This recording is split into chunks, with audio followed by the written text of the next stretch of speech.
Hello everyone and welcome. My name is Tevin Wilson and today we'll be talking about developing a training proposal.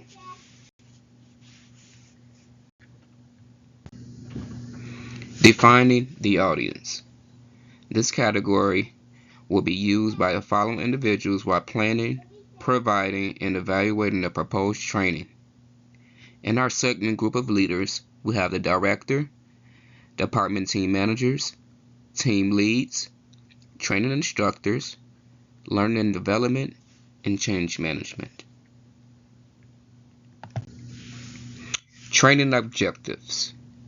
Making sure that every employee who has been onboarded knows how to do a warm/cold transfer.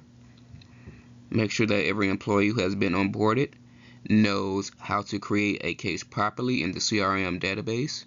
And for those who's not familiar with CRM, that is Customer Relationship Management.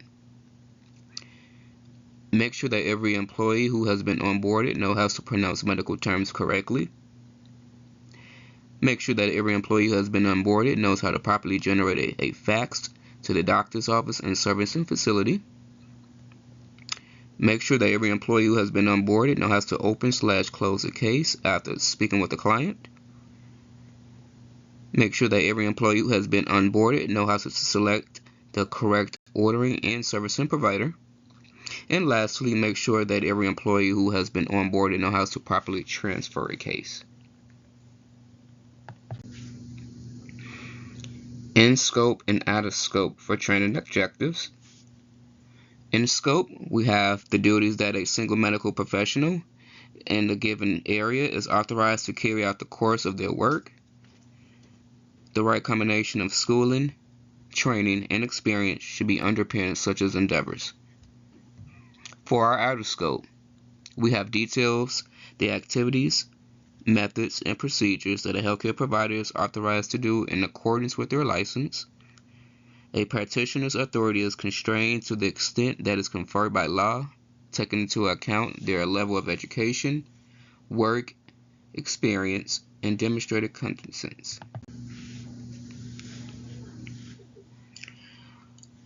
Exceptions of the training proposal. Exceptions that we have is to accomplish these goals, the proposal calls for both in-person and online training session and resources.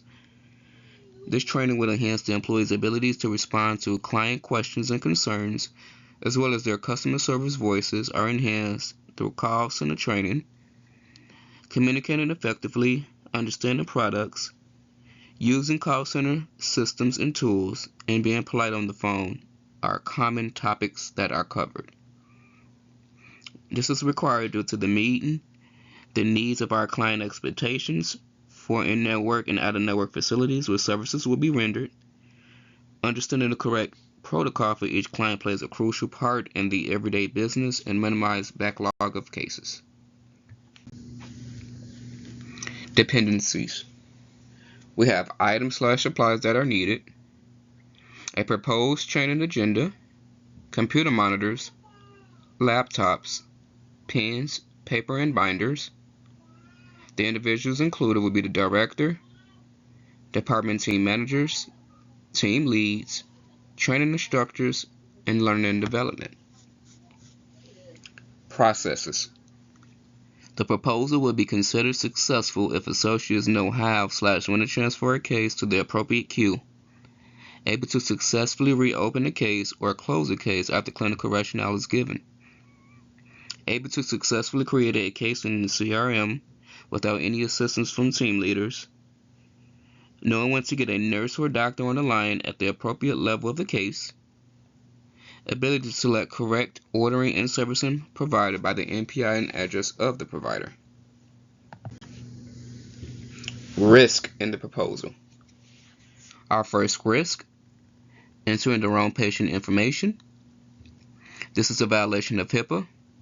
If callers can't fully verify the correct patient information, we are unable to assist. After that, we are prompted to actually hang up the phone and disconnect the call from the caller and have them call back when they have the information available. This causes issues with the health plan and might be a bill for other patients who have requested these services. In the CRM, it's easy to click the wrong profile, so associates need to be fully aware to verify before proceeding to ensure they click the correct patient account. Number 2, selecting the wrong ordering doctor with the incorrect NPI can cause fines and lead the ordering doctor not getting paid for their services. The associate needs to ensure the NPI number is correct, name, tax ID, and address matches entirely before selecting. Number 3, close/transferring cases after discussion with each client. Failure to do so can delay in the patient's services to be performed. If the case is urgent, it's important to act accordingly with certainty that the case is approved. If it requires further review, transfer the case or get an MD or nurse on the line to review the case as soon as possible. All cases are time sensitive and cause out of compliance for the business. Number 4, knowing when to call out to the doctor's office in a timely fashion to request additional clinical information. Without the additional information, case will automatically close and patient will be unable to get services performed. This will take the case out of compliance for the company, even a potential fine for not following the company's guidelines. Needs ranking. For here we have need 1, need 2, need 3, and need 4. And as you can see, we have it ranking from strong need, moderate need, low need, or not applicable. For need 1, the ability to successfully warm transfer calls is a strong need. And 2, the ability to close/transfer a case, strong need. Need 3, the ability to create a case without no errors, strong need. And 4, for need 4, the ability to choose the correct MD or facility also plays a strong need. All 4 components play a key strategy and importance in this company to thrive in its full endeavors of success. Those in need. I'm just going to go through this briefly. We have also 4 needs as well. Those in need, we have front desk, our RSAs, which I refer as specialist assistants. We also have required KSAs, what are teleoff transfer setup, teleoff transfer system setup, teleoff system selection, and teleoff CRM setup. And as you can see, each one has KSA levels from applied understanding, applied knowledge. Objectives for need 1, successfully warm transfer a call. Need 2, successfully transfer/close a case. Need 3, successfully select the correct MD/facility with correct NPI. And 4, successfully create a case with no errors. Training approach methodology. For our newbies that is newly onboarded, I like to include a tried and true method of classroom instruction. That way we know all of our new hires are paying attention and participating in training. This strategy is vital because every associate's day-to-day work depends on their complete understanding of the processes involved. New associates can learn everything they need to know about their jobs and daily responsibilities at this orientation. When colleagues have mastered the fundamentals and are able to work in a hybrid model that combines in-office and home hours, there will be achieved work harmony. During the initial 3 months on the job, all associates are expected to work out of the office. If there are any significant meetings or training, they are asked to come in the office 2 days a week. I'm considering adding a Jeopardy game in my training methods. This is to ensure on order guards for the employees' capacity to retain information from their training sessions. This tactic will be a functional as a quiz. The employees will complete a 2-team event with the corporation, rewarding the team with rewards for the winning components of the team. Engaging with associates while having fun is guaranteed by this tactic. As a part of our training approaches, I can incorporate brief courses and assessments.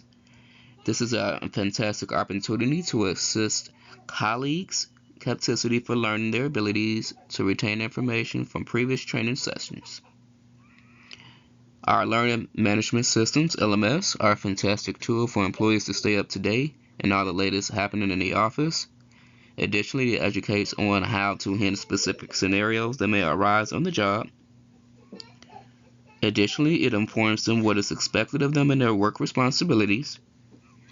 This ensures that colleagues are aware of the most recent procedures, practice, and policies, as well as what to do in the event of a workplace dispute. One crucial part of our training is doing real-world settings.